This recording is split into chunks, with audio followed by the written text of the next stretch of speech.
In a world where insanity reigns supreme and safety pin manufacturers are running out of metal for the diapers of the leftists, it's comforting to know an ancient, fat, long-haired, bearded reprobate has your mind in mind.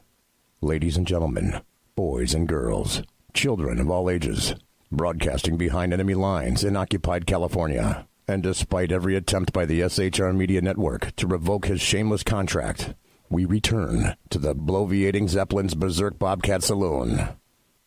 You're listening to Late Night Radio on the SHR Media Network. Caution, there will be mature themes explored and potentially adult language used. If conservatarian words, phrases, certain concepts, or rhetoric offends you, tune out now.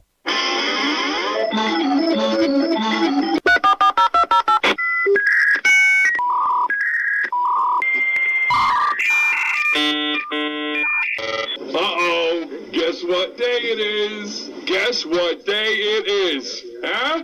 Anybody? Julie, hey, guess what day it is? Oh, come on, I know you can hear me. Mike. What day is it, Mike? Mamo, you magnificent bastard, I read your book.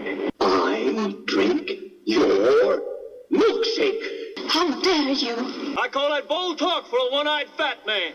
Fill your hand, you son of a bitch. Captain. Captain. Captain. Captain. Captain. Captain. Captain. Captain. Captain. Captain. Captain. Captain. Captain. Captain. No, not yet. Don't pass out on me yet. Of course you realize this means war. Freedom is never more than one generation away from extinction. We didn't pass it on to our children in the bloodstream. The only way they can inherit the freedom we have known is if we fight for it, protect it, defend it, and then hand it to them with the well-taught lessons of how they in their lifetime must do the same. And if you and I don't do this, then you and I may well spend our sunset years telling our children and our children's children what it once was like in America when men were free. I have come here to chew bubblegum and kick ass. And I'm all out of bubblegum. I want to know if you like this song. It's a new one.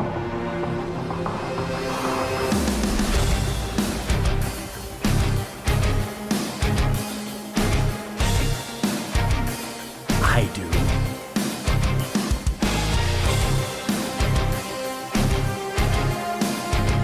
You're in the saloon, folks.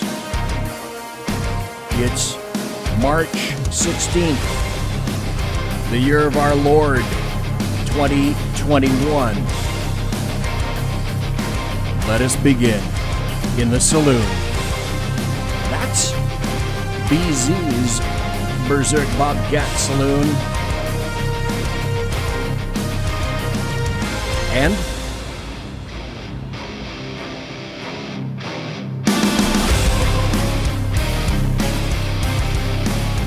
I like it.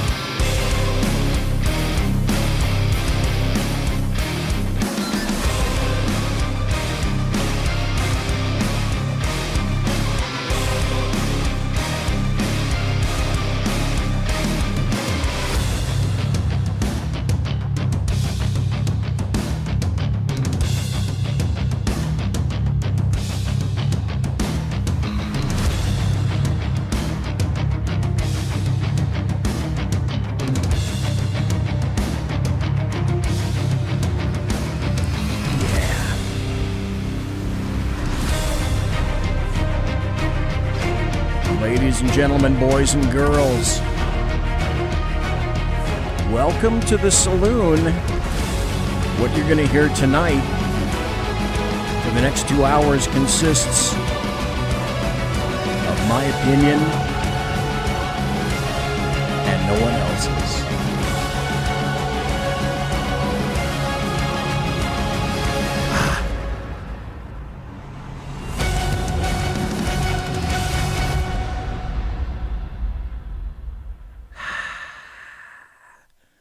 I like that one. Now, I have another one that I paid for. You go to these various sites and you pay for royalty music. This is royalty music. I like this one. And what I'm going to do is I'll play the second one Thursday night and see of the two, because the second one, this one reminds me a lot of my first musical bed, my second musical bed, the one that I played last week that I've been playing for quite a while, not the very first one that I was doing when the show first began. This one reminds me of the second tune, the one that I was playing last week. The next one, Thursday night, is kind of offbeat. And it starts out with kind of a strange guitar riff. And then I want to sort of it's not a warning, but I just want to pre-advise you now. There are some words behind it. And I figured out what they're saying. And so next Thursday night, when I start the show, listen carefully to see if you can understand what the whispered voices are saying in the background. And then at the conclusion of this week, when I come back next week, I'd like you guys to tell me if you like song 1 or if you like song 2, and I'll play all 3 or all 4 of them. I have 4 intros for this stuff. So you gotta change things up every once in a while. Something occurred to me today that I had not anticipated, and I put it out in social media. Oh my God, I really had not anticipated this. But I'll tell you now. Tonight, I'm going to go over a big story about what the leftists want for you. And it should not surprise you that also I have a ton of happy stories. And I'm going to try to focus from now on to bring more happy stories. We'll get to the news. I've got news to get to tonight. But I want to also make sure that I include as many happy stories. Be just, hashtag because 2021. That's the way it goes, and that's what you guys want to do. That's what I would want to hear. So Alaskan says, okay, I don't see you in chat. Where are you? Sergeant Booker says, where are you? In witness protection, you aren't in chat. Well, I'm looking at me right there, and I see that I'm in chat, because I see me in chat. I see the Alaskan in chat. I mean SHR Media chat. Let me be specific. I see Sergeant Booker in chat, and I see 2 viewers who have not been unmasked, because we don't do that here in the saloon. So welcome to everybody there. Welcome to the folks that are in Facebook. I'm running, if you go to shrmedia.com, go into, that's the audio side of the show. And so you can balance your checkbook or clean your fish tank as you're listening to the show at shrmedia.com. Now, while you're there, you have a choice. You can listen to the show on Spreaker. It shows you where to go for that. Or you can watch the show on YouTube. I live stream on YouTube on the SHR Media YouTube channel. And I also live stream on the SHR Media Facebook page. I say this every time. I still don't know why. For whatever reason, after all the crap that's gone on in 2020 and 2021 with people being absolutely eradicated, I'm still here. I don't get it. Oh, hey, Simone just jumped into chat. Welcome to Simone. I don't understand. I'm not complaining, mind you, but I don't get why I'm here. It used to be said, and there was an individual, Jeremy Hansen used to do my analytics. And as I have indicated before, in 2020, about midpoint 2020, I was getting, 5,000 people. I'm leading to something, by the way. I was getting 5,000 people per show, roughly. And then as the month, that was, May, June, right around in there. The next month, I was getting about 10,000 people per show listening. Now that's everything. That's live and podcasts. And I only discovered later that I get a great amount of people listening in podcast, And then when I would give out my email, I would also discover that for whatever reason, at night, truckers were listening to the show. Obviously, clearly conservative truckers were listening to the show. And that's why all along I've always said something similar to, God bless the American trucker. The American trucker keeps America moving, now more than ever. And so thanks to all the American truckers who have been listening to me in podcast. And then the analytics went up from about 10,000 to 12,000 to about 15,000. And that went up to, I don't know, September, right around in there.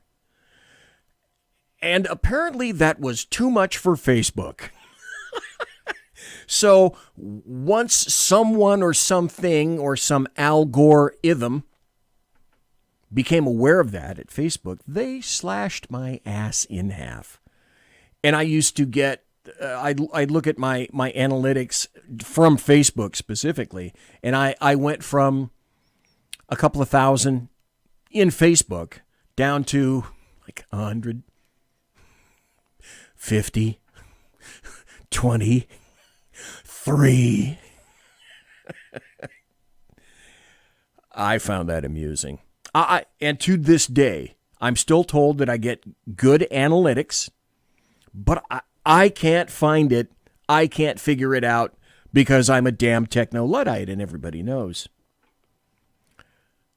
Then I became aware of this today, and then I put this out on social media. Oh, Jeremy Hansen. Jeremy, for whatever reason, I can actually see you in Facebook chat. And I say again to all the people that happen to be in Facebook chat, for whatever reason, Facebook lets me see maybe every 20th person that's in the chat room. Don't know why. Hey, Dave Milner, welcome. So then I was made aware of this. On FeedSpot, I was sent this by FeedSpot. Then I went to go look at it, and their category was top 75 late night talk show podcasts you must follow in 2021. And I thought, oh, okay, all right, well, let's see. So I opened it up, looked at the page, and scrolled down. And so this is what I saw. And I thought, okay, well, this makes sense. Top 75 late night talk show podcasts you must follow in 2021. Number 1, Late Night with Seth Meyers podcast. Okay, I get that. Number 2, The Late Night Alternative with Ian Lee and Catherine Boyle. Okay, all right, I get that. Number 3, Sleepless in Studio City. Number 4, Late Night Live, Separate Stories podcast. Number 5, this is kind of cool. I like this one. Sasquatch Chronicles. That's something that I'd like to watch or listen to. Number 6 was Joy Exposed with Jocelyn Wells. Number 7, Going to Bed with Garcelle. Okay. Number 8, ANH Late Night Radio. All right. Number 9. I love the name of this one. Annoying Neighbors Podcast. Number 10, That Guy Show. I think I've heard about that. Here's the funny thing. For being a podcaster, although I love doing stuff live, I don't really listen to podcasts. There are a certain select number of people that I will spend my time listening to or watching. Dave Milner is one of them. He's on SHR. He's in chat right now. I'll listen to Jack Alexander. I try to listen to Jeremy Hansen every day. And then I'll listen to Kate Krasuski on Thursday and Sunday nights. And I'm kind of hit and miss with some of the other stuff. I'm not a real big podcaster or listener kind of guy because I've got one myself. And some of the time I'm, dusting up for my own show. Number 11 is the Day at Night podcast. Number 12 is Goth Yearbook After Hours. Number 13 is Open Loops with Greg Bornstein, Conversations That Bend. Number 14 is the Dating and Relationship Talk Show. Number 15, The Late Night Football Show. Number 16, Vegas Sports Talk Uncensored Podcasts. Number 17 is Another Podcast Tonight. And number 18, out of the top 75 best late night podcasts you must listen to in 2021, is the Bloviating Zeppelin's Berserk Bobcat Saloon. I didn't see that coming. So I'm kind of taken aback. I'll take this in the fashion in which it's meant. I don't see my analytics. I have to admit, I do my show for me and the people that are in the chat room. And if anybody is listening, please, come one, come all. More people, the merrier, especially late at night. I love to have people listen. I love to have people listen live because I'm just a live radio kind of guy. When I first got into radio in the 70s, actual terrestrial radio in the 70s, obviously because that's all you could get was live radio, and I just enjoyed it. The immediacy of doing live radio. Okay, I'm going to tell you some truth now. One of the major reasons that I don't do a podcast is if you do a podcast, that also means that generally you have to edit the podcast. You see where I'm going with this already? I bet you do. You have to edit the podcast and put your music bed in and, edit it nice and tight, nice and close. Well, I don't know how to do that. I mean, I can work in Audacity, but it's kind of a pain. And my producer mostly works in Audacity, although you guys didn't think. Anyway, because I'm a techno-Luddite, that's why I go live. Plus, I just really enjoy going live. But, Dave Milner in chat says, editing is a bugger. It takes me hours. Okay, see, there you go. There you go. Anyway, I'm number 18 in the top 75 late night talk show podcasts you must follow in 2021. So there you have it. As I am wont to say, I'm the best late night conservatarian talk radio show you've never heard before. So spread the word. If you're listening in SHR Media on Spreaker, hit the share button, if you would, please. Share it all over the place. If you happen to be watching the stream in the SHR Media YouTube channel, please share that as well. If you happen to be watching the show on Facebook Live, please share it there as well. I was just shocked. Dave Milner in SHR Media chat says, BZ is, as the old song said, 18 with a bullet. So thank you. I guess I am 18 with a bullet. Well, here's something, oh gosh. And then, of course, I lamented that I don't have a producer because I really don't have a producer. But it's been a little bit since I've done this. And after this, we will go to some news, some breaking news articles. And then we'll hit happy stories.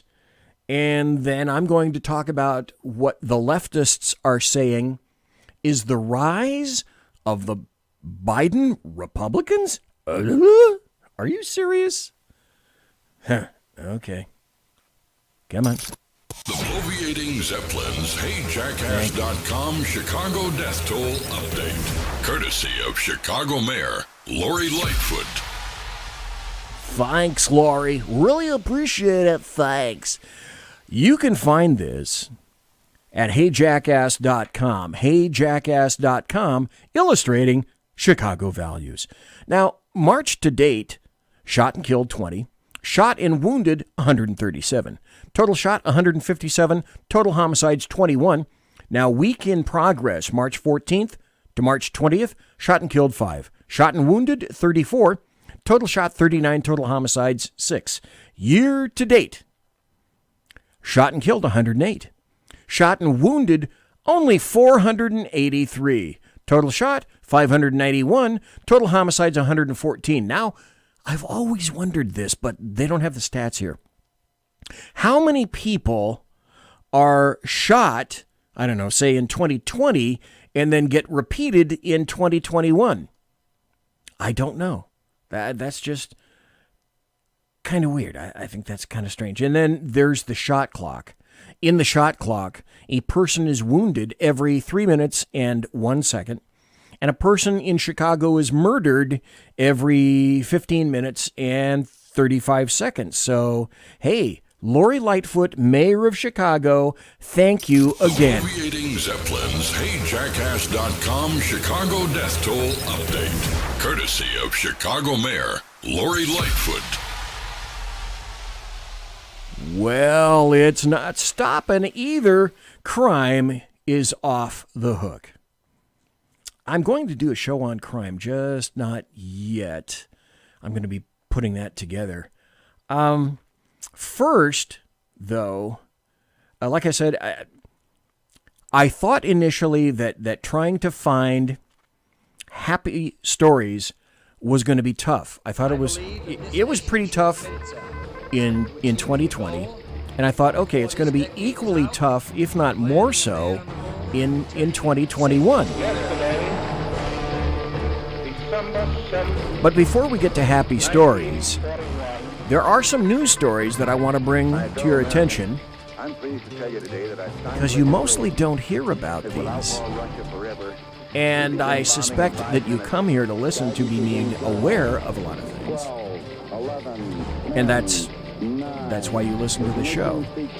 So I've got about 5 or 6 stories that I want to bring to you. We'll do some happy stories. Some of them are really, really, really good happy stories. Stand by for news. This is a news story. This just came out, as I've said, and there's going to be a department all its own just for this once I get the leader made. If there was no such thing as leftist hyper-hypocrisy, there wouldn't be any hypocrisy at all on the planet. Here's a story came out today. No, I'm sorry, yesterday. From the Washington Examiner. And you won't hear this on the regular channels. The regular channels, I mean CNN, MSNBC, etc.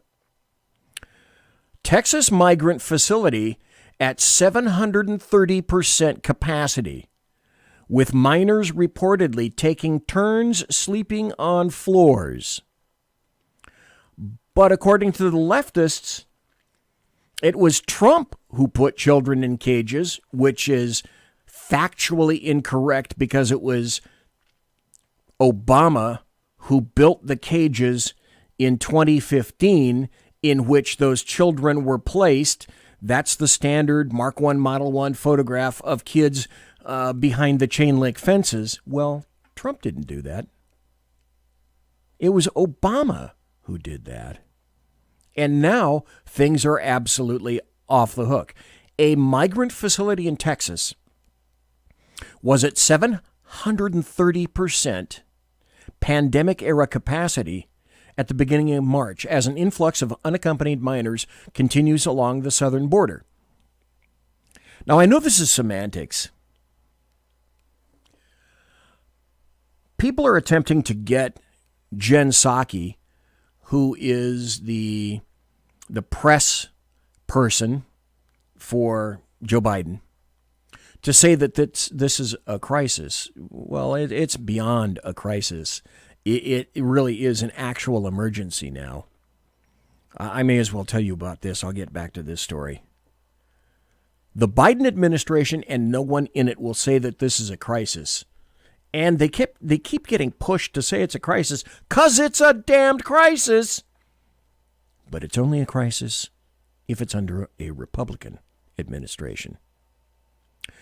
Well, it's not a crisis. It's not an emergency. Guess who got called in? FEMA got called in to go down to the border in Texas. And it's not an emergency and it's not a crisis. Hello? earth to leftists. FEMA is the Federal Emergency Management Administration. Emergency is part of the name. This is what the kids are sleeping on. Some of the boys said the conditions were so overcrowded, they had to take turns sleeping on the floor. The Customs and Border Protection holding facility in Donna, Texas, is designed for 250 migrants for pandemic-era capacity, but was holding more than 1,800 people. Most of the people that some very sacred news reporters spoke to at the facility had reportedly only showered once, even though they had been in CBP care for days. And again, the American media maggots are not going to tell you about this, but it's, like I say, if leftists didn't have hyper-hypocrisy, there wouldn't be any hypocrisy at all. Now, allegedly, all of the illegals that are coming through, although I'm sure they don't, are tested for Wuhan 19.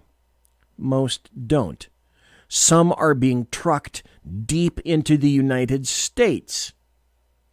There's a big facility that's going to be opened in Dallas, Texas, very shortly to place these people. It's going to become catch and release very, very, very quickly. And the people in Southern America, South America, are not going to stop. Central America and South America, they're going to continue because they've been told, and all of their friends and buddies are telling them, you get a free white Biden t-shirt and all the entitlements you can drink. So come one, come all to America. That's okay in this leftist environment. But it would be terrible and it would be heinous if it occurred under Trump. Here's another story. President Trump called these people fake news, and they are. Here's the story. Washington Post, which is why you can never trust the legacy media. I guess you could call it the legacy media. I call them the American media maggots. Washington Post was panned for massive correction to a Trump Georgia election story. So, they made up the quotes. The Washington Post wrongly attributed multiple remarks to Trump from a phone call with Georgia election official. He said he didn't say that. And wouldn't it be odd if Trump were right?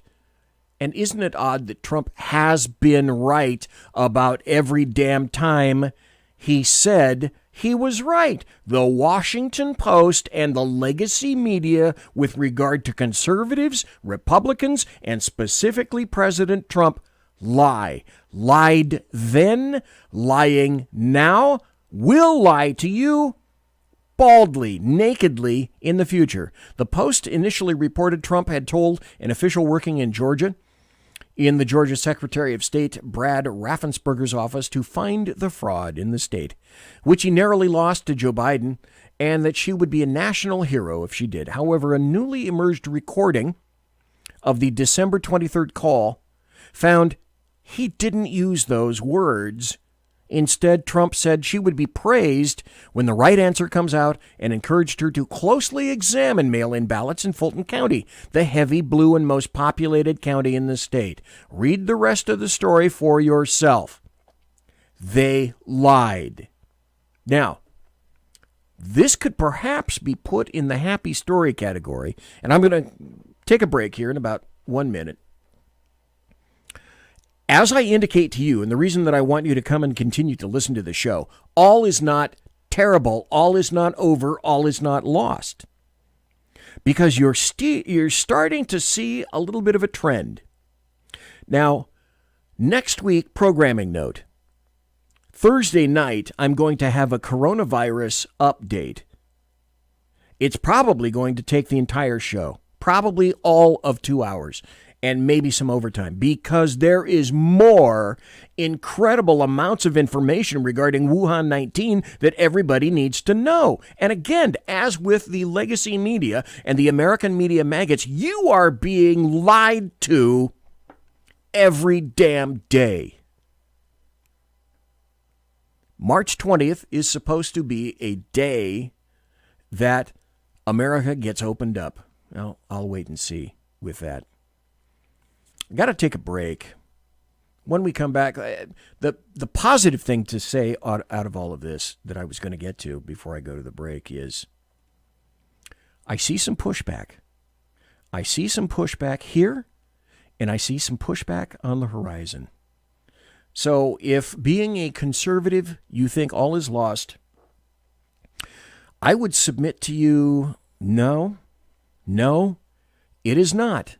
Hang, stay in there, be resilient. More things are coming. I pretty much guarantee it. We'll be right back. Conservative media done right. You're listening to the SHR Media Network.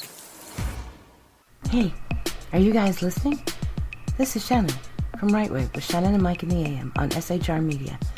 I know you've been wondering where we are and what's been going on. Well, folks, that's right. We're back. So please join us 7 to 9 a.m. Monday through Thursday on SHR Media, on Spreaker, iHeartRadio, and Spotify, and Facebook Live at 11 a.m. on Right Way with Shannon and Mike in the AM at Facebook. You don't want to miss a minute. We've got lots of guests, lots of segments, and lots of interesting things. And let's face it, there's nowhere for you to go, so you might as well tune in. Again, Right Way with Shannon and Mike in the AM. We're back live on the air on SHR Media, 7 to 9 a.m. Monday through Thursday, audio and Facebook Live, audio and video. Yes, we are going to do video. Facebook Live, Right Way with Shannon and Mike in the AM. Hope to see you soon. Unleashed Jeremy Hansen, the most explosive pro-American podcast on the planet. Pro-MAGA, pro-Trump, pro-conservative. Come join the resistance. Fight for what really matters in America. 5 p.m. Central on UJHLive.com, Spreaker, iHeartRadio, Pandora, or MAGAbook.com. Come join the resistance and fight for America. Unleashed Jeremy Hansen.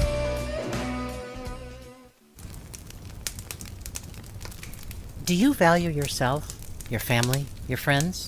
Want to know more about how to survive, thrive, and stay alive in these dynamic times?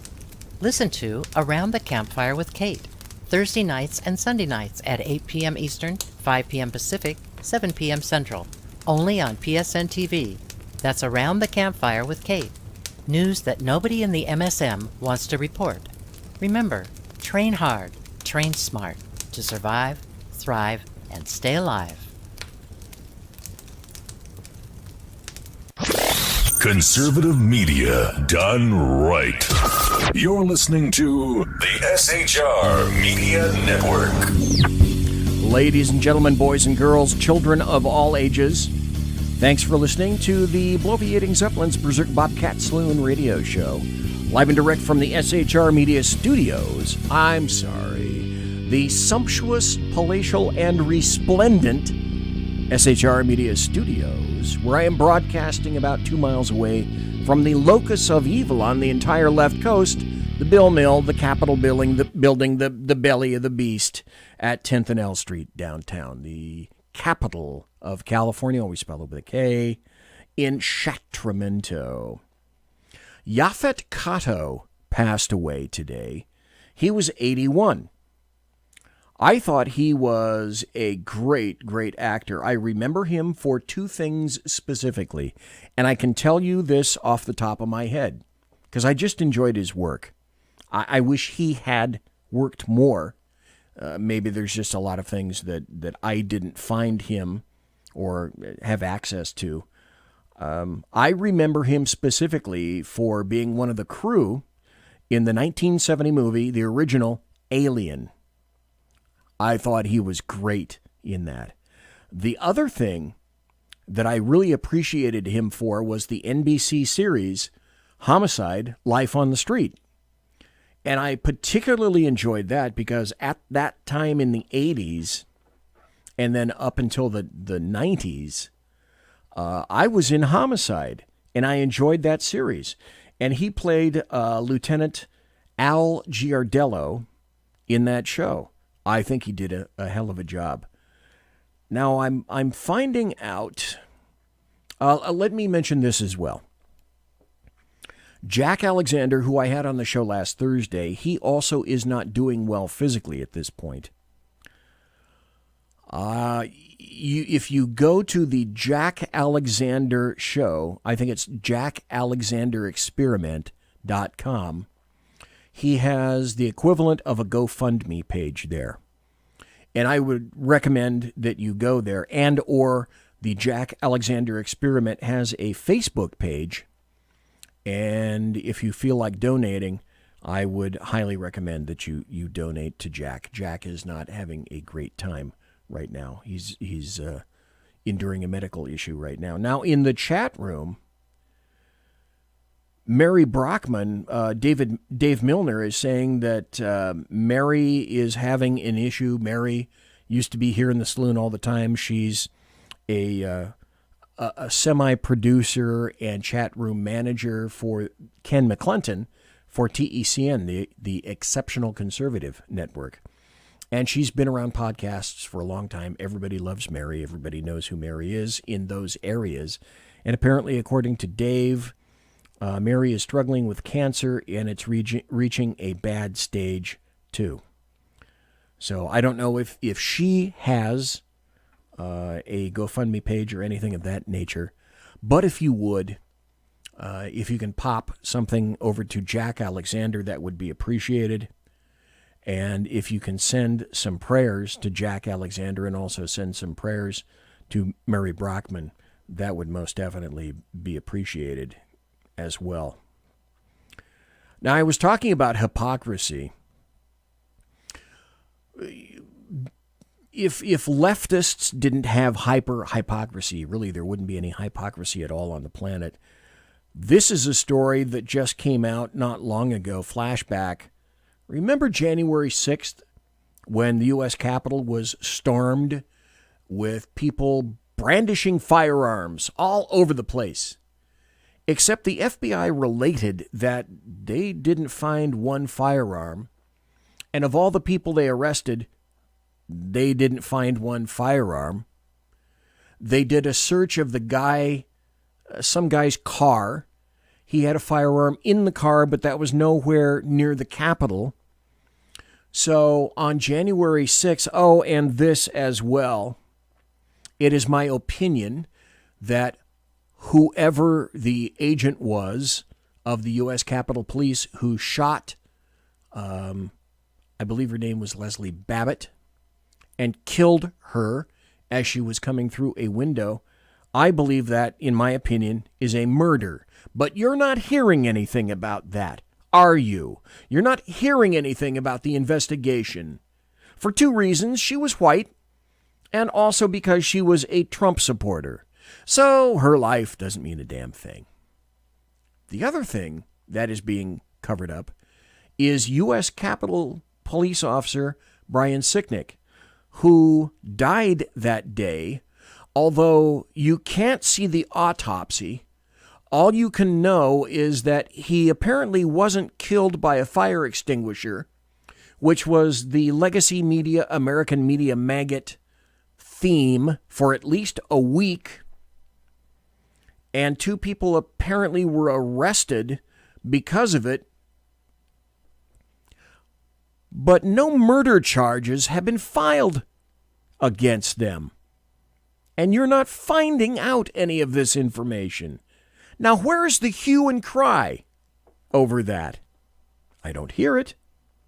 But because the Democrats, leftists, and American media maggots control the propaganda arm of the Democrat Party, that is to say the American media maggots, you're not going to hear that. But with regard to January 6th, anybody remember when leftists and Democrats praised all the anti-Kavanaugh rioters and the protesters who took over the Capitol Hill building in 2018? There were far-left, massive leftist, communist, socialist protesters who were there to let their voices be heard over the appointment of Justice Brett Kavanaugh to the U.S. Supreme Court over the Hart Senate Office Building atrium on Capitol Hill on October 4th, 2018. Leftists on Twitter praised all of them. Not so much now. I find that very interesting as well. Now, I've said it before and I'll say it again. Here's another story that just came in not too terribly long ago. Been wanting to get to this. The FBI, no fidelity, no bravery, seized congressional cell phone records related to the Capitol attack. And I don't believe they went to get a warrant for that. No fidelity, no bravery, no integrity. I've said it all over social media. It pains me to say this because I actually did work for the FBI for a while. If you're ever braced by the FBI, these days, they are not my FBI. The first word out of your mouth should be attorney. From that point on, shut the fuck up. Because if you are conservative or conservative-leaning or have supported Trump, as far as they and almost everyone in D.C., 50% in the House, a little over 50% in the House, 50% in the Senate, and the speakership, as far as they're concerned, you're a white supremacist, terrorist, extremist. Shut it. No talking to the FBI. Within hours of the storming of the Capitol on January 6th, the FBI began securing thousands of phone and electronic records connected to people at the scene of the rioting, including some related to members of Congress, raising potentially thorny legal issues, using special emergency powers and other measures. That's funny, I don't see the word warrant in here. The FBI has collected reams of private cell phone data and communications that go beyond the videos that rioters shared widely on social media, according to two sources with knowledge of that collection effort. This is from theintercept.com. In the hours and days after the riot, the FBI relied in some cases on emergency orders that do not require court authorization. There you go. In order to quickly secure actual communications from people who were identified at the crime scene, investigators have also relied on data dumps from cell phone towers in the area to provide a map of who was there, allowing them to trace call records, but not content, from the phones. And while they were there, they just decided that, oh, shucky darn. Well, we collected some stuff from Congress critters as well. 2020 and 2021 has been the year of gaslighting. You must ask yourself, and I'm going to probably next Tuesday. I have not been able to get a hold of Kurt Schlichter. He's been really, really busy these days. He's appearing on a lot of shows. I'm not giving him up. I'm still attempting to contact him. Next Tuesday, I'm probably going to do an SHR Media special report about gaslighting and how everything that leftists and Democrats tell you is absolutely 180% wrong. It's all a lie. Knowing that, because we are thinking adults and human beings who listen to me right now, aren't you asking yourself? And you better. Because once I saw that 20-minute statement that Biden gave live, and of course he took 0 questions at the end of that, you'd better be wondering who's running the show. And with that in mind, where is this going? Dozens of House Democrats want Biden to give up sole authority to launch nuclear codes and nuclear weapons. Why is that? Why is that? Why specifically the Democrats? Three 36 House Democrats signed a letter earlier asking President Biden to renounce his sole authority to launch nuclear weapons, according to reports. Now, let's go back a little bit. Now, take that in context in which it's meant. Jack Alexander is in chat. Welcome.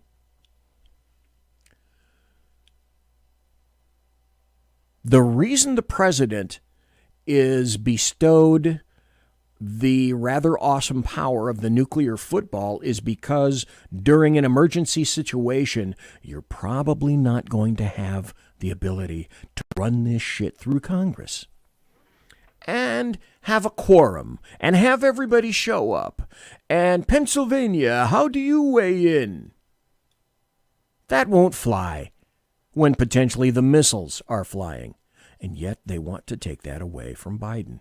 Well, the other completely unaddressed question that no one is asking because everyone is in the tank, the legacy media and the American media maggots, is, okay, you take that away from Biden, who are you going to give it to?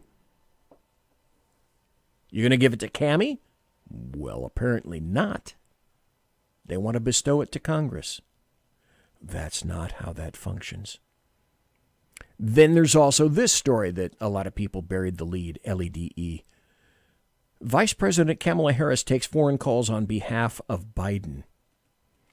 Vice President Kamala Harris held her second call with a foreign leader, speaking with French President Emmanuel Macron. I almost pronounced that right. Emmanuel Macron. Macron. Emmanuel Macron. After a talk earlier this year with Canadian Prime Minister Justin Trudeau, as well as with the World Health Organization Director General Tedros. The calls boost the vice president's role in diplomacy. Why? You better ask yourself that question as well. Then, anybody remember this article? Because I keep everything. Because when I saw those recent stories in 2021, this harkened me back to an article back in October. This was from rollcall.com. Why is Pelosi suddenly talking about the 25th Amendment?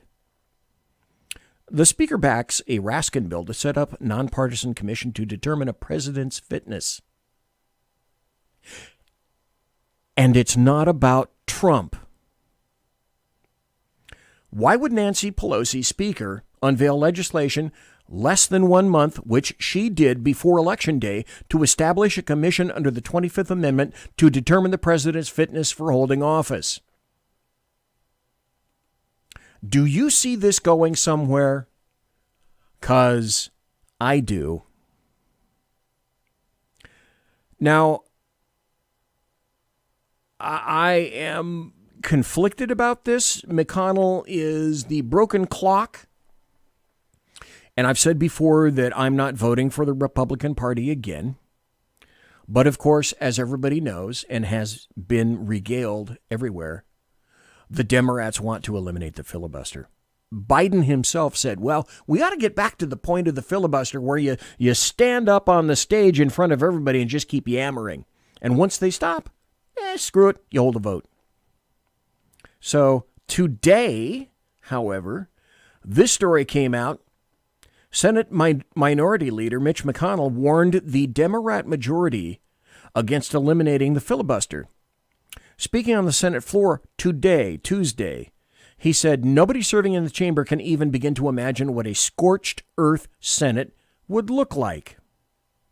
Anybody remember? Let's harken back to Harry Reid. Anybody remember Harry Reid? I can remember Mitch McConnell telling Harry Reid something similar to, you know, you might not want to do that. That might be a bad idea. But on the other hand, this is part and parcel of what the Democrats want to scrap. I've said this before and I'll say it again. This is a large package, writ large, in order to accomplish one specific goal, to take control of the political process in D.C. so that the Republicans or any conservative or any other group or any other party would never have power again. If you eliminate the filibuster, that means you need a vote of 50 in the Senate. You win. Now, with the Senate split, all you have to do is have Cammie go, I'm voting with the Democrats. That's all you'd need. Then they'd create and make D.C. a state. 2 senators right there. I wonder what those senators would be. Would they be Democrats, perhaps? Duh. And then they'd want to make Guam a state. If it hasn't tipped over by now, you might have to consult with Hank Johnson on that one. 2 more senators right there. Why not Puerto Rico? Make that a state. 2 more senators right there. Potentially 6 brand new senators who would be voting leftist because that's the nature of D.C. and sure as shit, it's the nature of Puerto Rico. And they'd make sure it was the nature of Guam. And then, of course, if they pass H.R. 1, where in that bill you're going to get a mail-in ballot, specifically no state can demand to see identification, and that's the beginning of the end of voting, of any security whatsoever in voting. To keep them elected in perpetuity. But here's why. And this is, again, this goes back to what I said at the beginning of the show and why we're going to go, probably we're going to start before the top of the hour break, I would guess, with happy stories. There are a ton of them. Because they know, the Democrats know that legislatively they can't push any of this crap through. So they're going to have to cheat. So they're going to have to make sure that this all comes out by legislative fiat with no filibuster, with an expanded Supreme Court going to either 13 or 15, whatever they choose, with other states, additional states, and additional senators that would glom onto them because they know in 2022, in 2022, they know there's a really good chance this shit is going to bite them in the ass. Because when you open up the border, even Democrats are starting to say, why are you doing this? They just quantified it as mayhem at the border. This is by a Democrat saying it's mayhem at the border. We just got rid, allegedly, of Wuhan 19. A lot of states are still locked up tight. Oh, the stuff I'm going to tell you on Thursday night about Wuhan 19 and the crap that you're not supposed to hear about. And I would submit the at least 100,000 plus deaths that didn't have to occur because no one decided to prescribe hydroxychloroquine or perhaps a Z-Pack prophylactically because Trump said it. So we can't abide by it. Not even now. Shit is going to turn around in 2022. Folks, that's next year.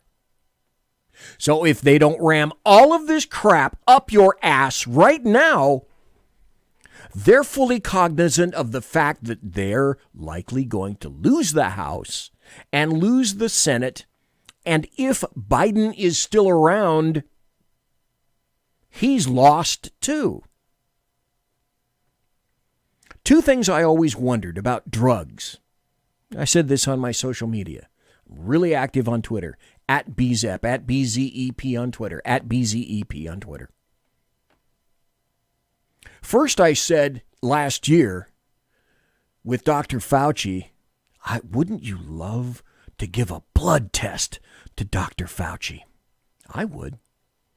Because you know what I think you'd find?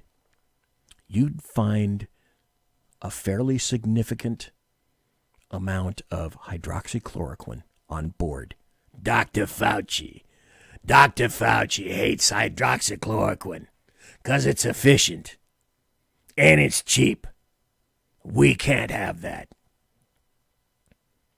Because, by the way, did you know that he's behind remdesivir at $5,000 a dose?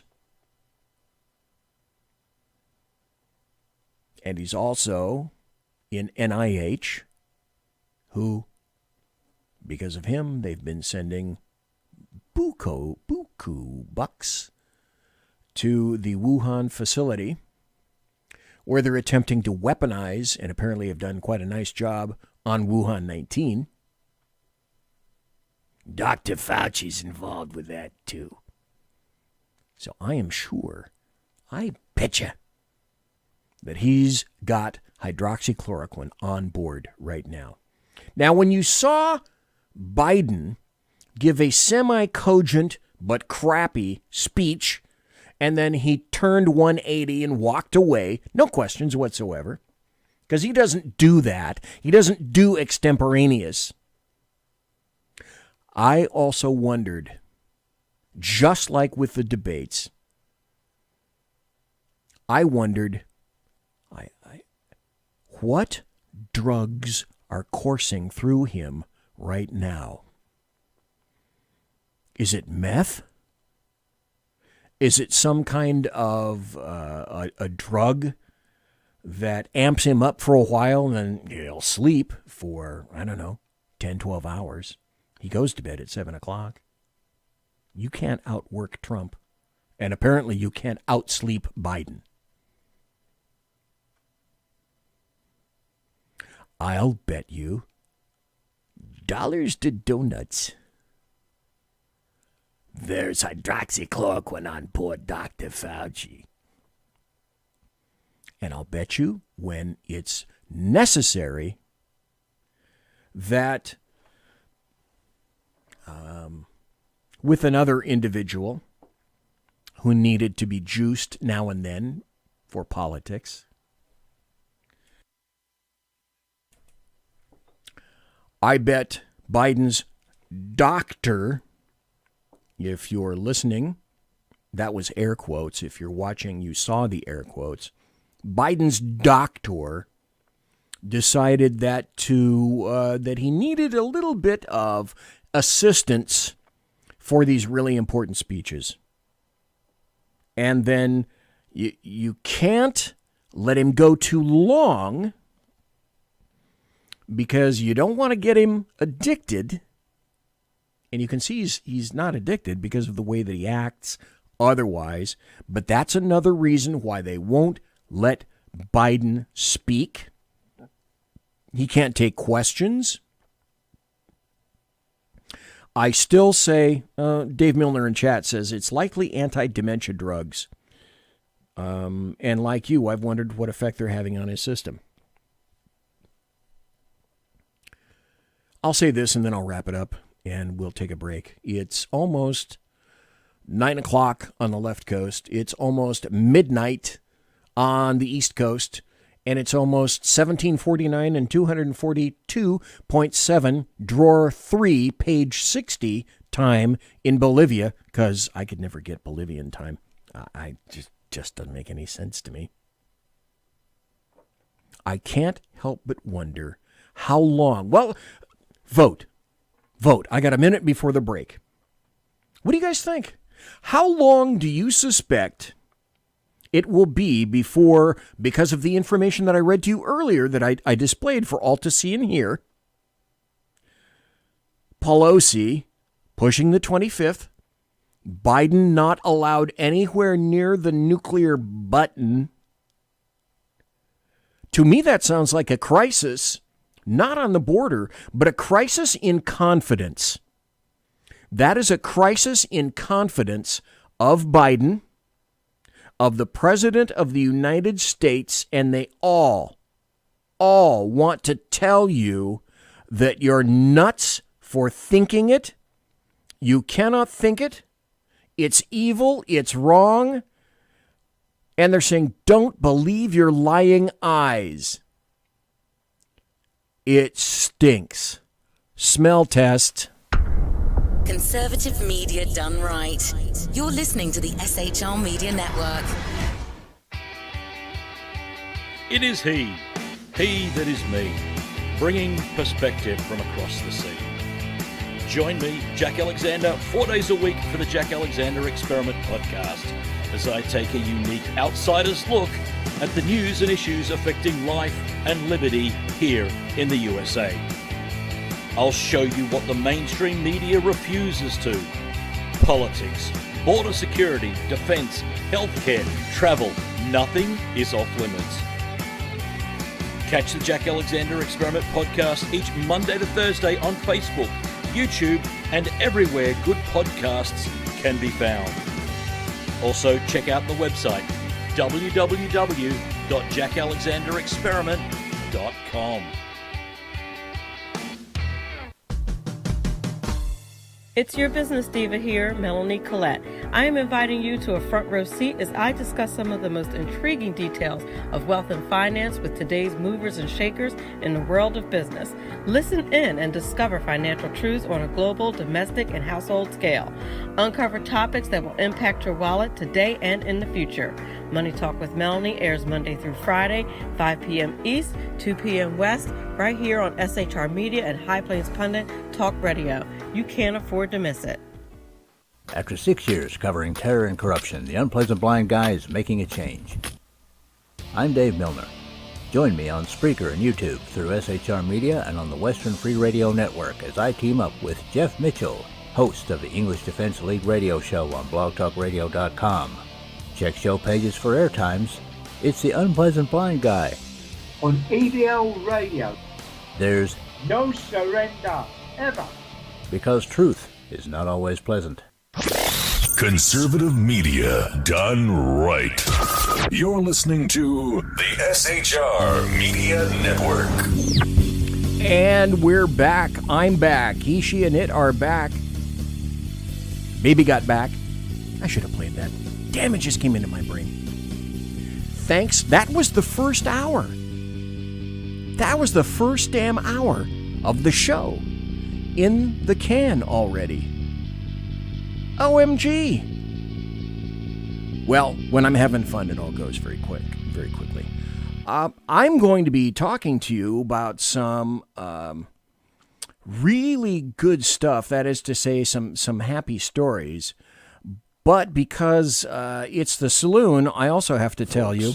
This is BZ's final hour. Step up. Last call for alcohol.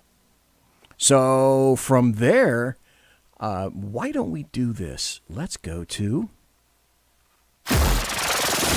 It's time for happy stories and good times. This falls under Schadenfreude. I think this occurred this past Sunday, if I'm not mistaken. Grammy ratings fall to all-time low, setting off alarm for Oscars. Oh, wait. If the Grammys aren't getting good ratings, then I guess they're saying the Oscars won't get good ratings as well? Okay. Tell for me, folks, if you will, kindly, pretty please, tell me your favorite movie of 2020. Go. Okay, go ahead and tell me your favorite movie of 2021 so far. Go. Yeah, so I don't think the Oscars are going to end up going all that well. Here's another good story. This just came out yesterday. This is from Colorado. Boulder gun. My son of a gun. My computer went down. Okay, there we go. In Colorado, the Boulder gun and magazine ban was struck down by a Colorado court. Now, you and I both know that either by executive fiat or executive order, Cammie has said, and Biden has said, they're coming for your guns. The corollary of that is people like Biden and Obama are the best salesmen for firearms in the entire nation of the U.S. Nobody sells guns like a leftist. And the other thing is, as I've said before, one of the reasons you're experiencing an ammo shortage right now is for two reasons. The CEO of Hornady has said that there is hoarding and they can't keep up with demand. Now, because I was a range master, I also can tell you this. Factories producing ammo, commercial ammunition, generally run a line at a time. And so because of military needs, for example, they may run 223, 5.56 for the military. They may run 308, 7.62 for the military. They might run 9mm for the military. And those people with whom they have contracts get first hit, so to speak. So the demand, because of the explosion in firearms, because of what leftists have said, and now they're just telling you directly to your face, we're coming for your guns. If you're looking for ammo, it's going to be a while. My guess is going to be at least until next year before you're going to start to see ammo back on the shelves. If the rest of the stuff, who knows what can happen between now and 2022. But that's why you don't see ammo on the shelves. And when people see, I don't know, a box of 22 or whatever, they're going to buy it. And they're going to buy whatever is there. 2 boxes, 3 boxes, 4 boxes, 5 boxes. Hoarding. That's why. Boulder, Colorado's ban on modern sporting rifles and magazines that can hold more than 10 rounds is a violation of the state's firearm preemption laws, according to a district judge in the city that declared the local law null and void last Friday. The gun and magazine ban was enacted by the Boulder City Council in the summer of 2018, has been the subject of multiple lawsuits challenging its legality. This particular case was brought by 2 Boulder residents who challenged the authority of the City Council to enact or enforce the gun ban, given the fact the state legislature in Colorado has reserved the right to set the gun laws in the state. And a judge said, you know what? That's correct. And those gun bans and magazine bans, gone. That's a happy story. Here's another one. Remember those 6 Republicans, those establishment Republicans? They're facing 3 threats right now. Trump, redistricting, and Democrats. And those, excuse me, can I say this? Those assholes are going to get primaried. Former President Trump's strategy to further the American First agenda has included taking meetings, making endorsements, and raising money. 6 of the Republicans are going to have a little bit of a problem. And number 1 on the list, I can't wait to see this dick fall. Adam Kinzinger of Illinois, Representative Anthony Gonzalez, Ohio, Fred Upton, Michigan, John Katko, New York, Peter Maher, and David Valadao of California, always spelled with a K. I think that's wonderful. Primary the crap out of them and keep it moving.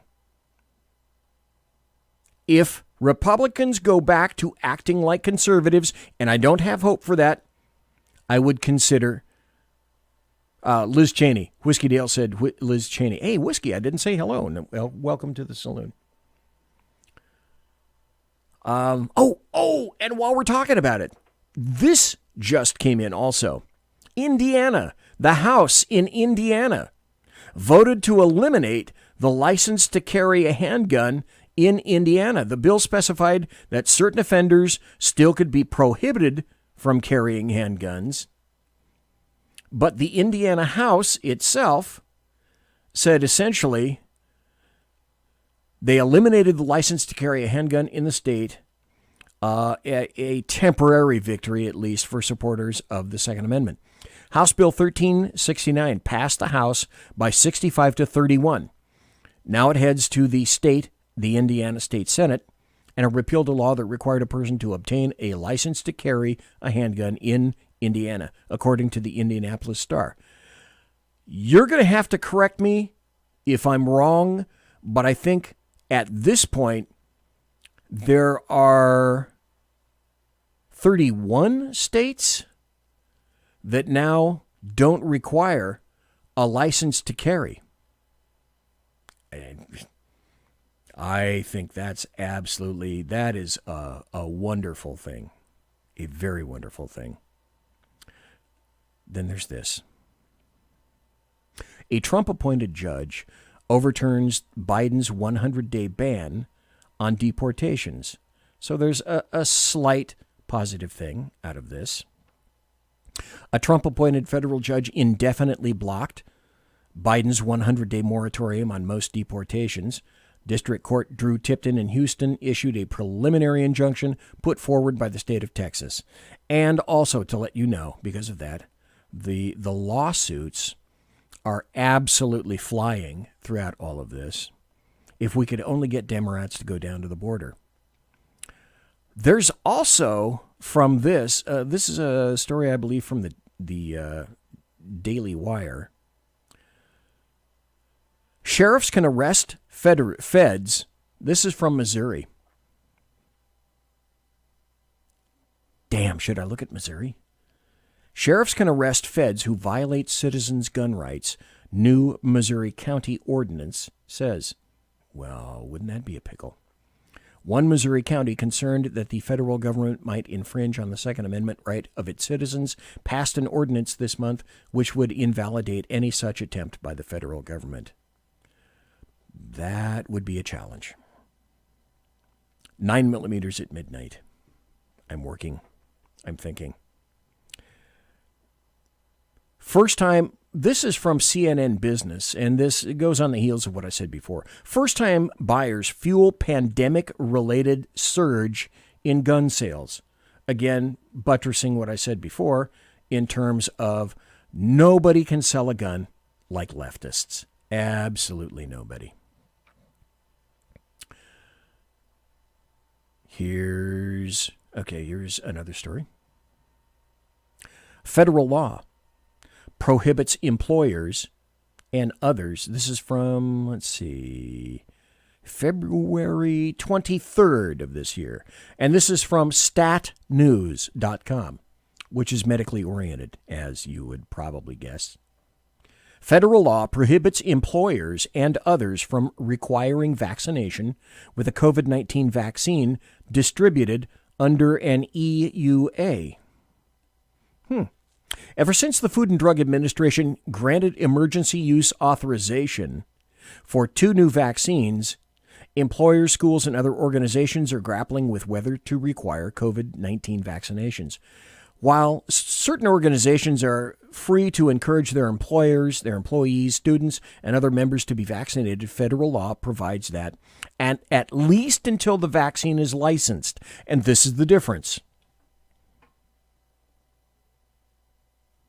The vaccine has to be licensed. Up until that point, individuals have the option to accept or decline lawfully to be vaccinated. So they're operating right now, and I'll go into this in great depth on Thursday. They're operating under an emergency use authorization. And that is a massive difference between being licensed and know the difference. Oh, Sergeant Booker in chat. This is a great line. This is why I have some of the finest people in chat.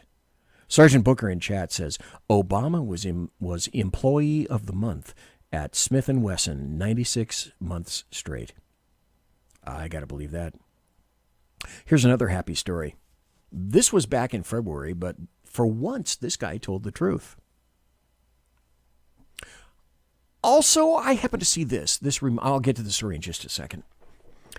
I happen to watch Maria Bartiromo on Fox News. I think she's very sharp, and she spoke to Trump today and asked him directly spot on. Are you going to run for president?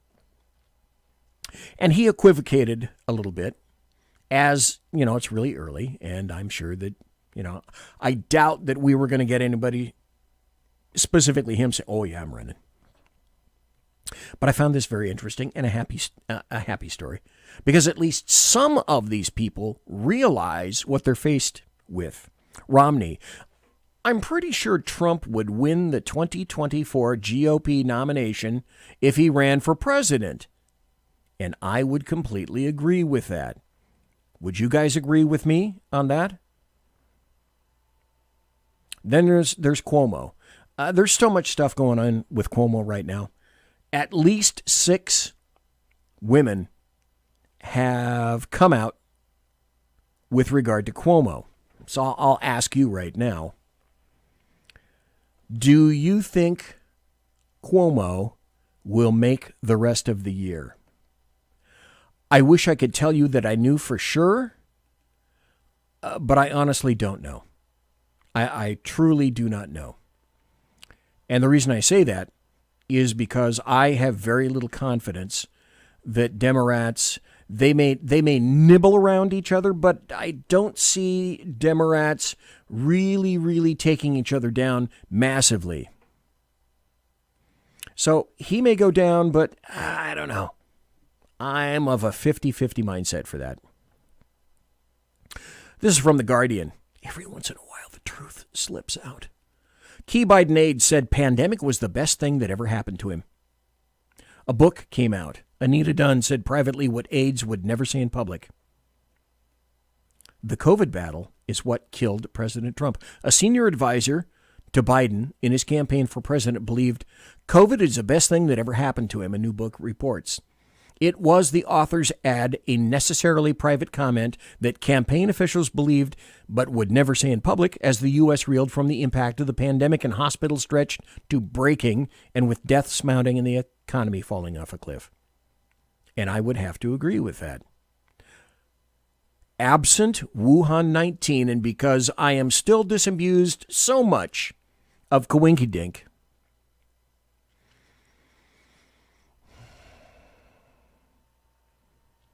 I believe, well, Pompeo said, essentially, I saw him in a story about 2 nights ago, and said to someone whose name I don't remember at this point right now, essentially, our best intelligence is such that it came directly from Wuhan, from China, from that building. And anyone that tells you is telling you an incorrect thing. If you remember, either very early this year or late last year, anybody remember when Tucker Carlson had the female Chinese virologist on his show?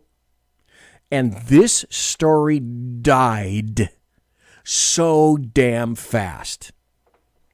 But on 2 separate shows, same gal, same Chinese virologist, said on 2 separate occasions that she said China purposely released the coronavirus.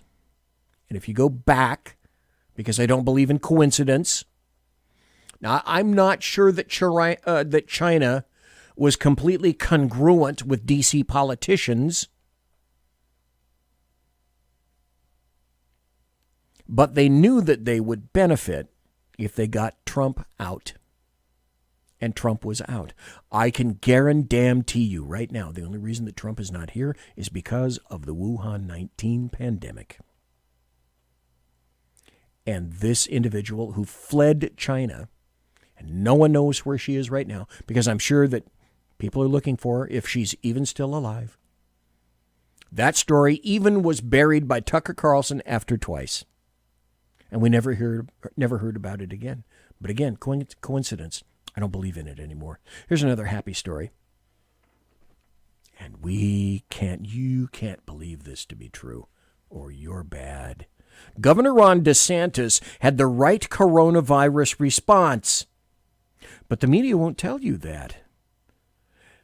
How is it that Governor Ron DeSantis in Florida, a state with one of the highest percentile of older people in the United States didn't have an absolutely blowout 15,000 death case situation in Florida nursing homes. Because as he said numerous times, his job one was to protect the people in the nursing homes. And leftists don't want you to know about that. That was a success. And this is a weird story. I can't say it's necessarily a happy story, but I got to ask you, would you do this? Would you do this? Would you consume this? I found this and I thought, oh, I got to tell you about this story. KFC is going to 3D print chicken using lab-grown, this is a quote, meat of the future. The fast food chain wants to develop the world's first laboratory-produced chicken nuggets. Yeah. Let's see. If I had a producer, what I would have said is laboratory-produced chicken McNuggets.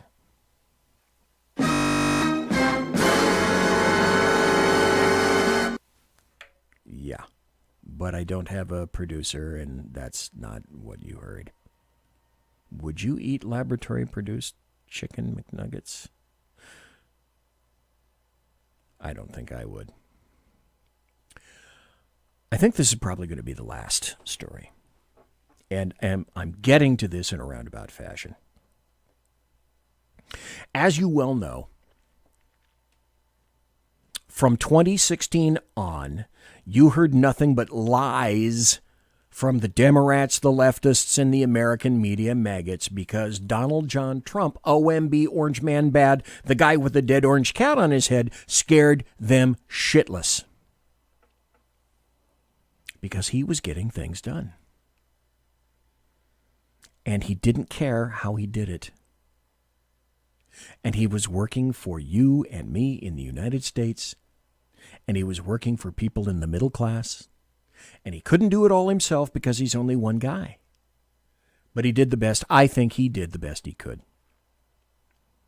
But again, the Democrats are going to pull every crappy trick in the book to make sure that he doesn't come back. And not only that he doesn't come back, but you don't come back and vote for somebody who begins to ride a tidal wave of populism or middle-class power again.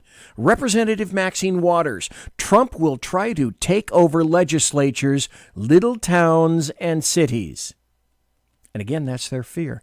Representative Maxine Waters said she wants former President Trump to be convicted by the Senate and prevented from holding public office again, warning that he will be attempting to take over legislatures, little towns, and cities to reclaim power if he isn't stopped.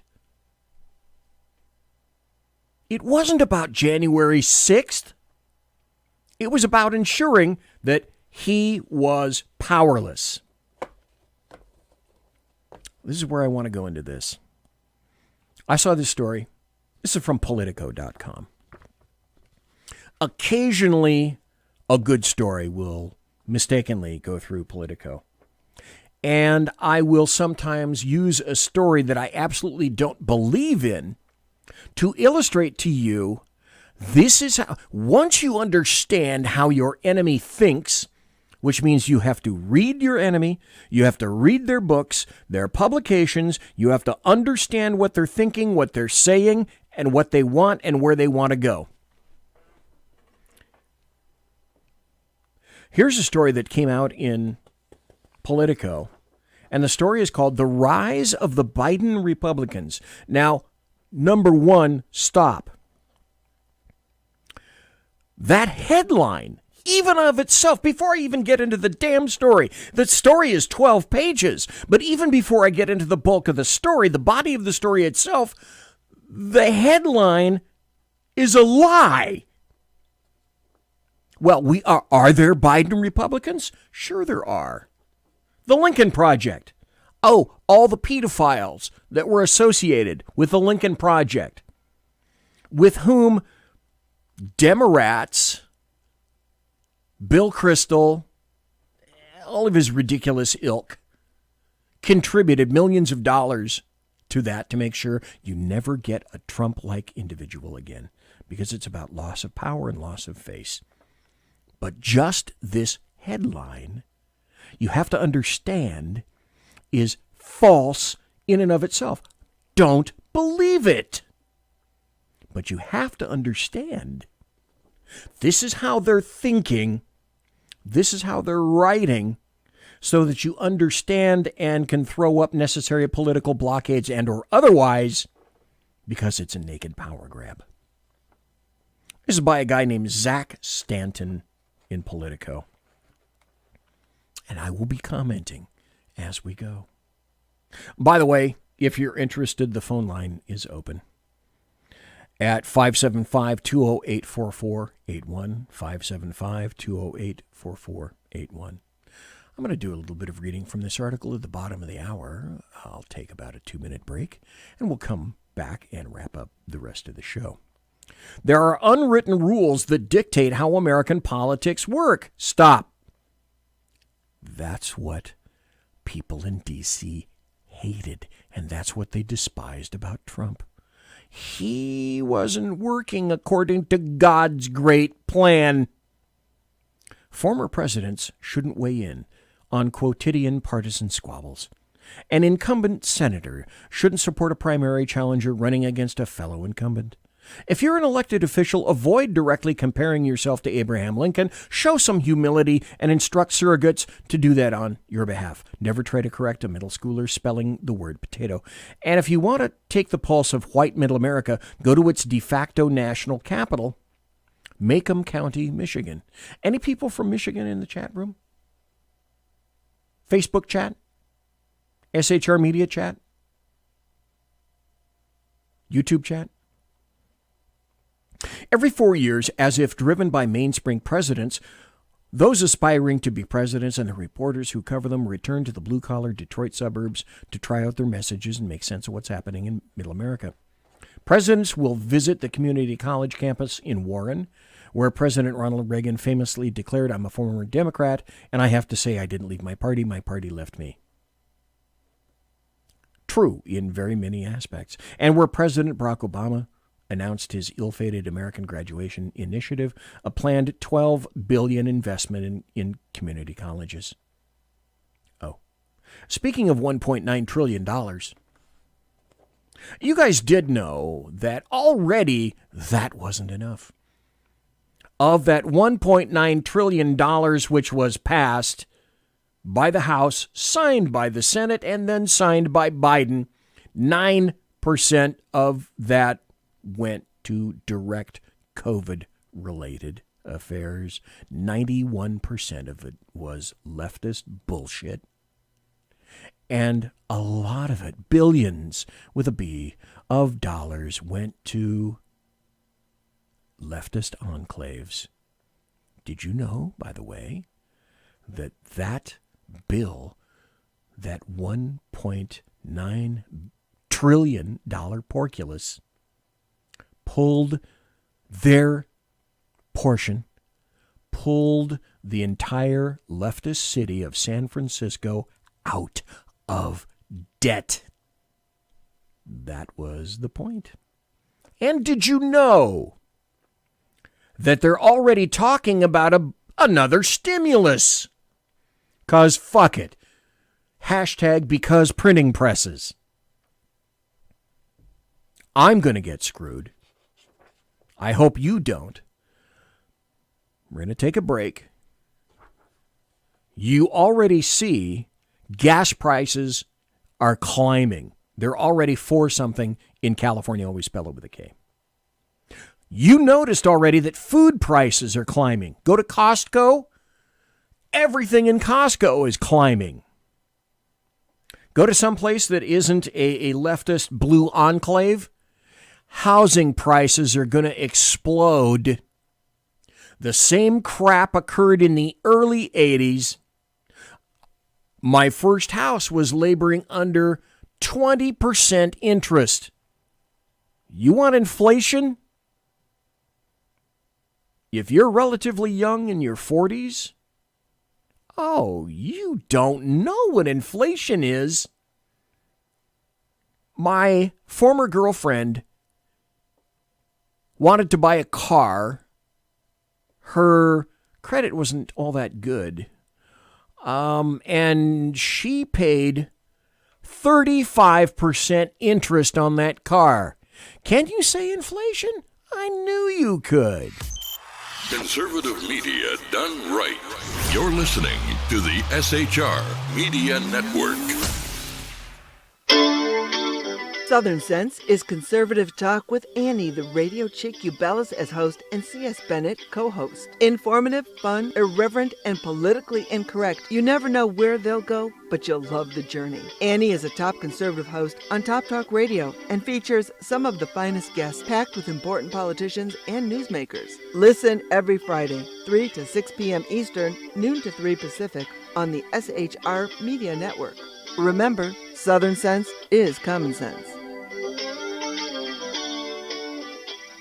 Hey, are you guys listening? This is Shannon from Right Way with Shannon and Mike in the AM on SHR Media. I know you've been wondering where we are and what's been going on. Well, folks, that's right, we're back. So please, join us 7 to 9 a.m. Monday through Thursday on SHR Media, on Spreaker, iHeartRadio, and Spotify, and Facebook Live at 11 a.m. on Right Way with Shannon and Mike in the AM at Facebook. You don't want to miss a minute. We've got lots of guests, lots of segments, and lots of interesting things. And let's face it, there's nowhere for you to go, so you might as well tune in. Again, Right Way with Shannon and Mike in the AM. We're back live on the air on SHR Media, 7 to 9 a.m. Monday through Thursday, audio and Facebook Live, audio and video. Yes, we are going to do video. Facebook Live, Right Way with Shannon and Mike in the AM. Hope to see you soon. Conservative media done right. You're listening to the SHR Media Network. And this is the... I'm looking at the clock. It's about the final 27 minutes of the show.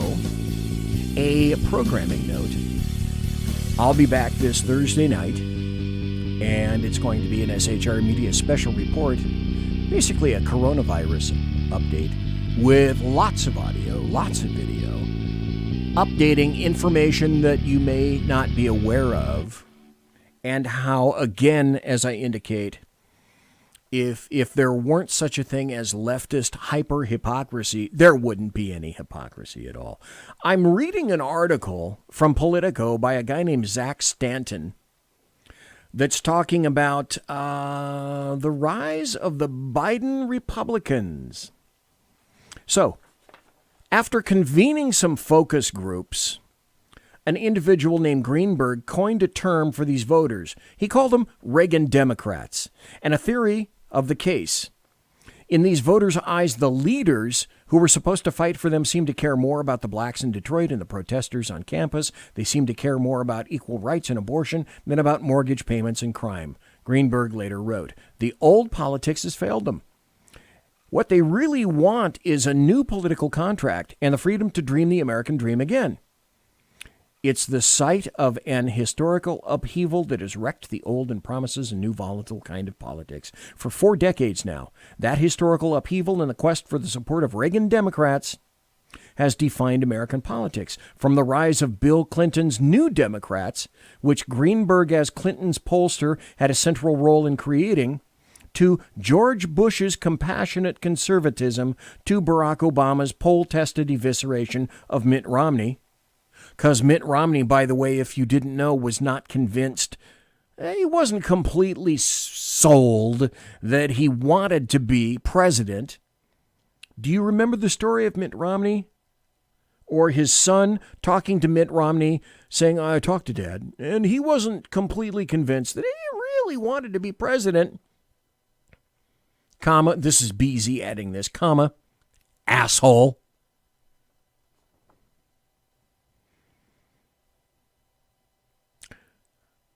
Donald Trump's white grievance mongering and tirades against NAFTA After Obama won makeup in 2008 and 2012, Trump captured it in 2016 and 2020.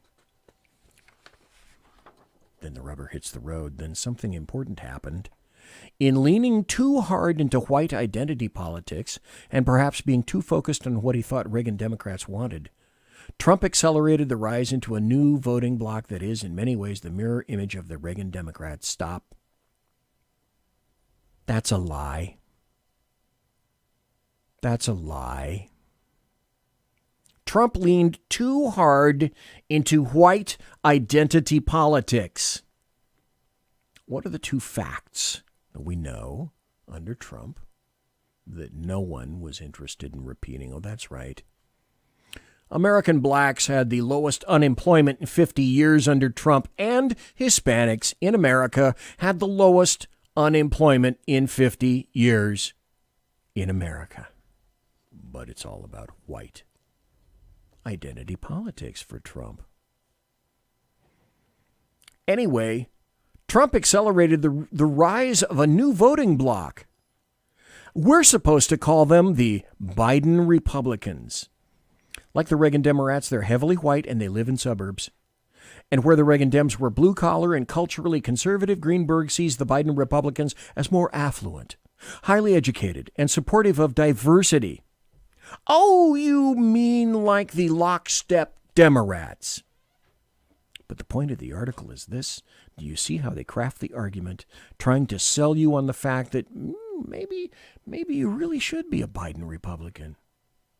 Because don't you want diversity? Who doesn't want diversity? But just listen to what they're saying.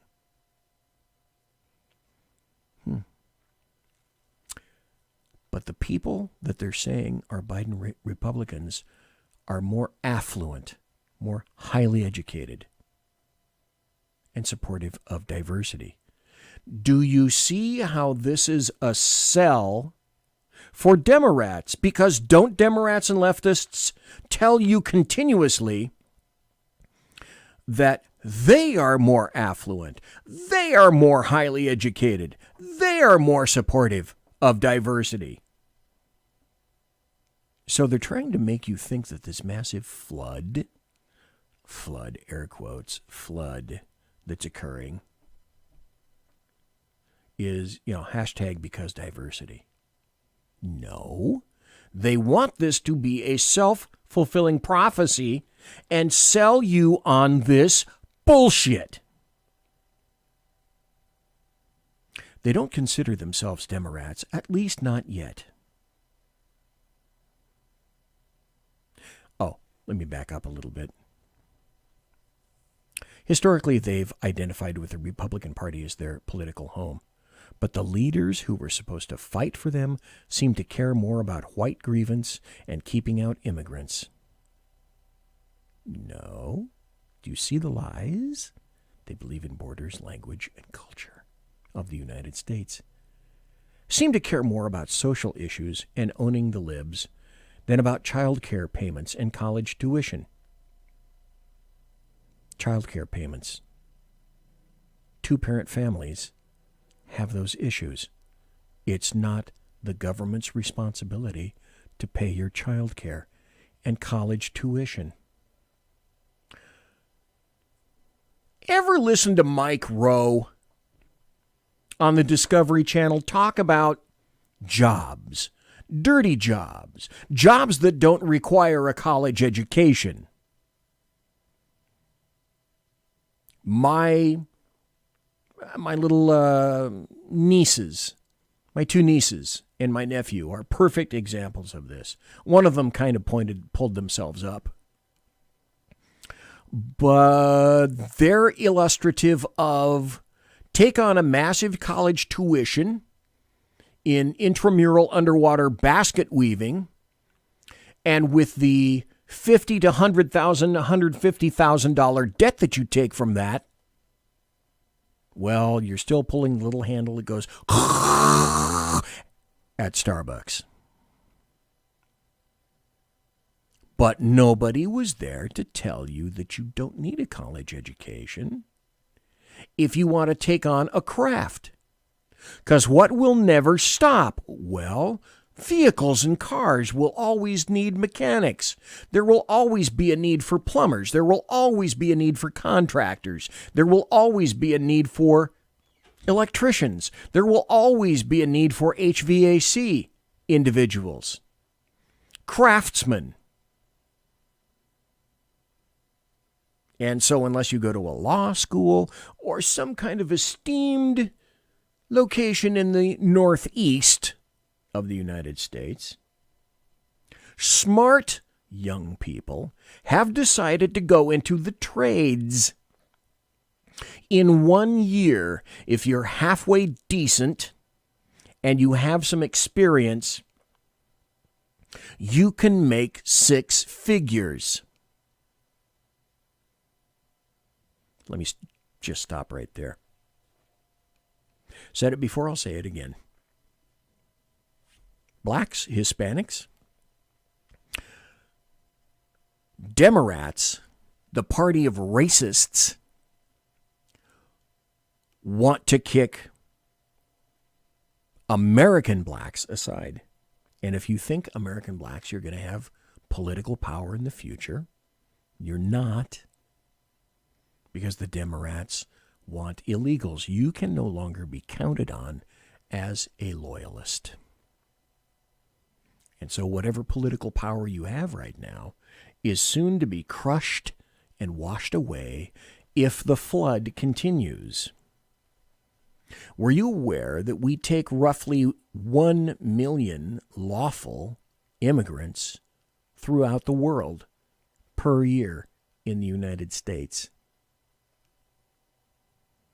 The crush and flood here is going to reveal that the bulk of the people coming across the border now, COVID-ridden or not, and many are unskilled. And so with that $15 an hour minimum wage, those minimum wage jobs are disappearing, which is the only thing that the bulk of the people that are illegals coming across our border can do or accomplish. Unless they go to college, and you should pay for that. So we're creating an entirely new illegal strata of individuals who, because they don't speak the lingo, will live in enclaves. And they will be utilized, again, as slaves by the Democrat Party. Slaves for votes. And the Republicans like slaves because they like the H-1B visa people coming in, because cheap labor is great stuff. And I'm sure you've heard any number of tales about H-1B people coming in. And of course, the American has to train the new H-1B person working for a lesser wage his job that he's vacating. Oh, this is going to be so fine. As long as you remember that the Democrats are better than you are, and the Biden Republicans are better than you are. Now, with the support of Biden Republicans shored up, at least for the time being, Joe Biden is embarking on an audacious gambit that's gone largely unnoticed, but if successful, could kneecap national Republicans for a decade. Well, stop. The Republicans are doing that themselves. Recapturing the support of the Reagan Democrats. Biden is very self-consciously campaigning for Macomb County-type white working-class voters for whom race is not the only thing driving their vote, but who went to Trump in 2016 because of globalization and their belief that Democrats are not fighting for American workers, said Greenberg, now based in Washington, D.C., where he continues to work in political polling. America First rhetoric. Placing your country first is now rhetoric. America First rhetoric was a part of Biden's campaign. It's still part of Build Back Better. Build Back Better.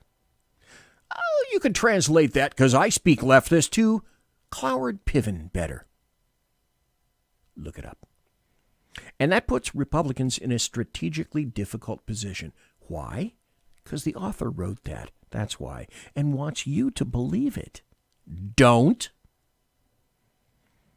You have this battle kind of in the mainstream between Reagan Democrats who voted for Reagan, came back to vote for Bill Clinton. Some voted for Obama, and a whole new set of voters brought in by Trump, says Greenberg. In both 2016 and 2020, Trump brought in new voters, people animated by white nationalism and racial resentment. Loving your country is white nationalism. Racial resentment? I guess this fucker never heard of Blexit. Or he never heard of walk away. Or he never recognized Trump's achievements.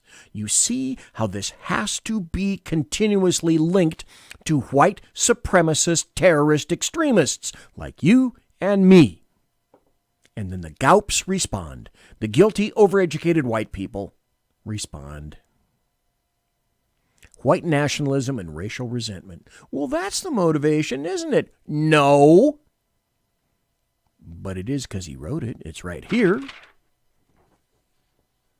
And whose overwhelming motivation is a deep worry that black people and immigrants will control the country. Let me be blunt, because that's why you're here. I don't give a fuck about people's paint jobs. I learned that phrase, paint job, from Lonnie Poindexter. And that's why he and I are such good friends, because we're conservatives. And immigrants will control the country. Let me say this again, because this kicks me up to 210 over 190. Illegals. Illegals. The reason the trend continued was because Cubans in Florida who went through the proper processes were pissed off, and other Mexicans who went through and other Southern America, Central America people who went through the process of coming to America legally, they are equally despising illegals. So lawful immigrants, zero problem. Frequently, they're even more embracing of America than a bulk of Americans. Lily Tang Williams being one. You've heard her story here before twice. So illegal immigrants, racial resentment, and a deep worry that black people and immigrants will control the country. No, I just want conservatives and common sense people who believe in the U.S. Constitution, the Bill of Rights, due process, and the rule of law. I couldn't care less what color you are if you believe in those things. But leftists will never say that that's the motivation. They're voting straight ticket Republican to save the country. No, I'm voting conservative to save the country from leftists. In 1 month, you can see what's occurred already to America. By courting these votes, Republicans risk pushing the Biden Republicans further into the Democrat side of the ledger. Because they wanted to. That's why this fuckstick wrote the story in the first place.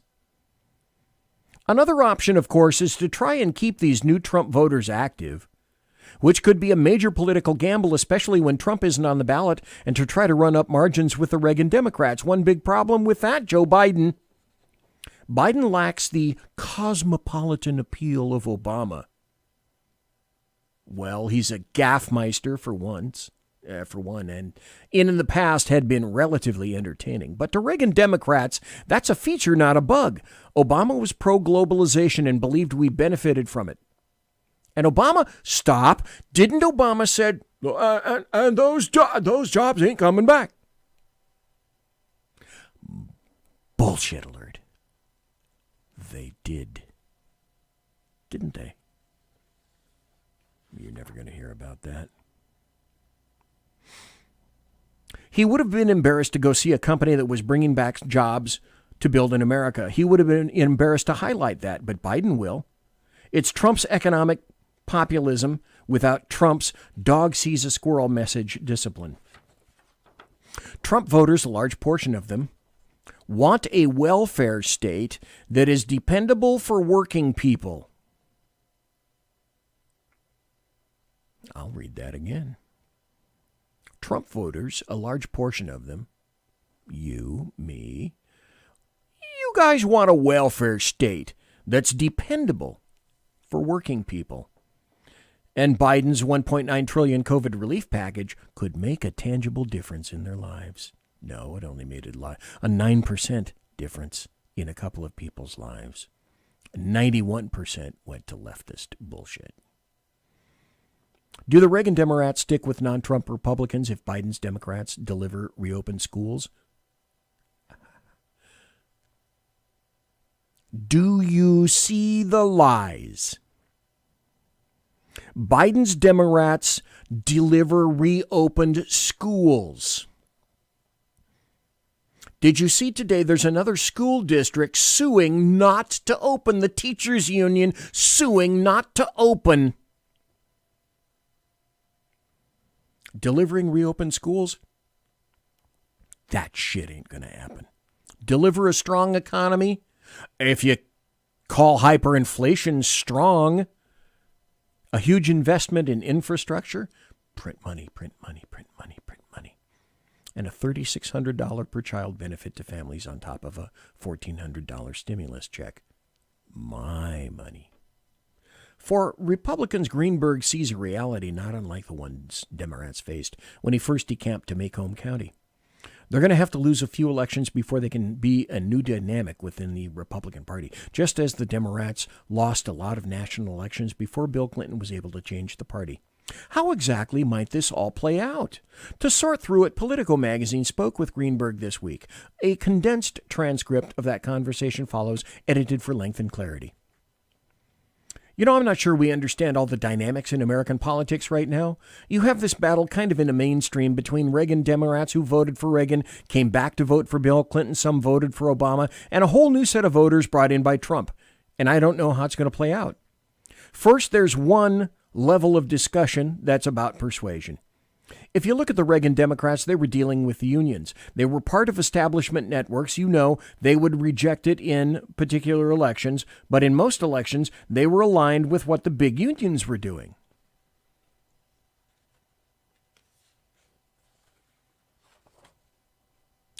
Who just got fucked over? In the very first week of the Biden regime? Oh, that's right. Unions. Because Biden said, dude, you don't need that job. Fucking learn to code. Parenthesis, comma, asshole. And Democrats were winning down ballot despite their problems at the presidential level. If you can't see this for the lie, Democrats were expecting to whoop ass in the House. Not much whoop ass going on. They were disappointed because they can't say that, though. It's a lie. It's another lie, promulgated by writers like this guy. Then overlaying the persuasion battle is this engagement and mobilization component. Trump came to lead a kind of Tea Party, anti-government revolt against elites, air quotes. It really began in a revolt against Obama and the idea an African-American president. See, do you understand the people that write this shit? And the so-called Biden Republicans, all they see is skin color and sex.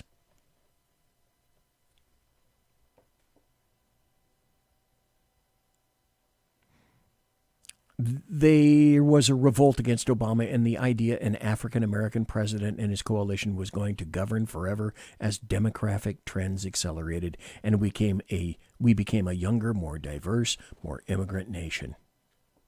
See my previous comments. I don't give a crap if you're an immigrant. or your paint job if you're here legally. Trump challenged that assumption and produced huge turnout in 2016 by people who had not voted before. True. But what did we know even before the election in 2016?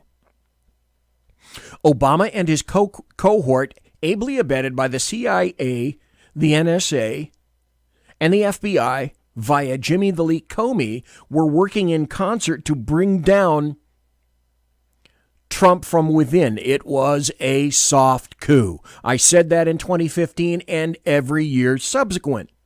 It was a soft coup against a presidential nominee. It was a soft coup against a president-elect, and it was a soft coup against a sitting president ably abetted by Obama, Barack Hussein Obama. And if you don't think he knew exactly what was going on, you're not giving Barack Obama credit for being smart. Obama is not stupid, just really disappointed as of November 6th, 2016. But that kind of reversed in a series of historic elections. The 2018 midterms had the highest turnout in the history of midterms, brought out more college-educated voters, suburban college-educated voters, not so much white working-class voters, and Democrats had a good year. And then the election of 2020 had virtually the highest turnout since William McKinney and the populist era, just a huge increase. Well, that's the end of this story. There's a lot more, and I'm not going to go into it.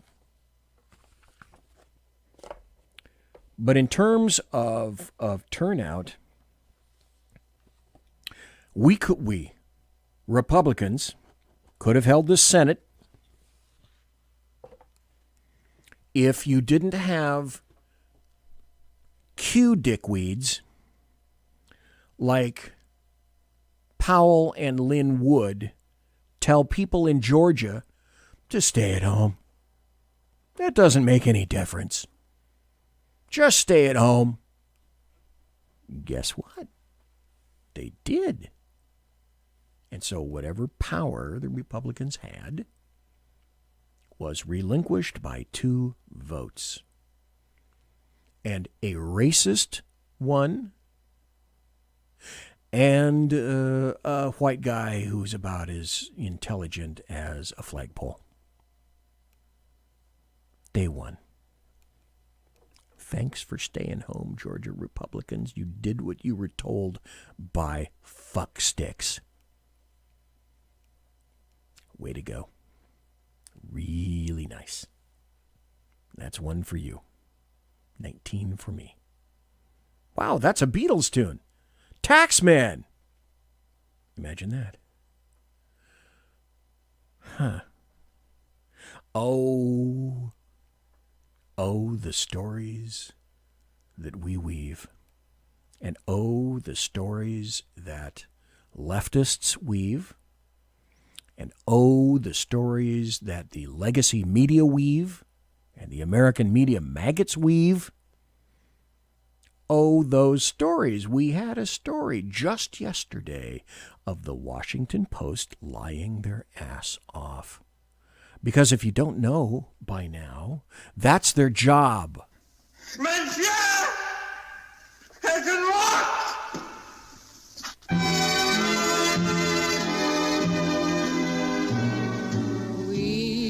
Ladies and gentlemen, boys and girls, children of all ages, thanks for listening to the Bloviating Zeppelins Berserk Bobcat Saloon radio show, live and direct right here on the SHR Media Network.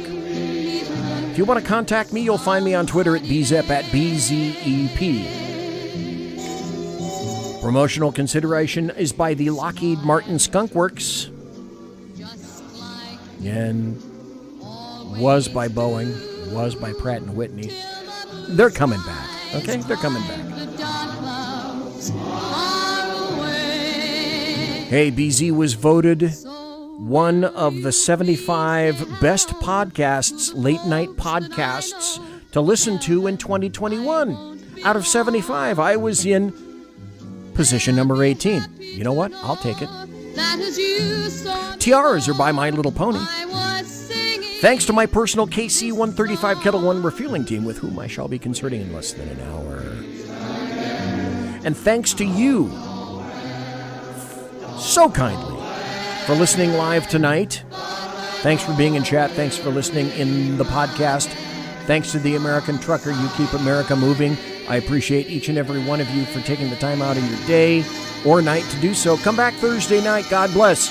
Take care. Be safe. Everybody quiet down now and get some sleep. Good night, everybody. Good night, Mama. Good night, Ben. Good night, everyone. Good night, Mama. Good night, Daddy. Good night, children. Good night, Daddy. Good night, Elizabeth. Good night, John Boy. Good night, Jim Bob. Good night, Jim Bob. Good night, Jim Bob. What's going on? I was asleep. What's everybody doing? Good night. Good night, Jim Bob. Go to sleep.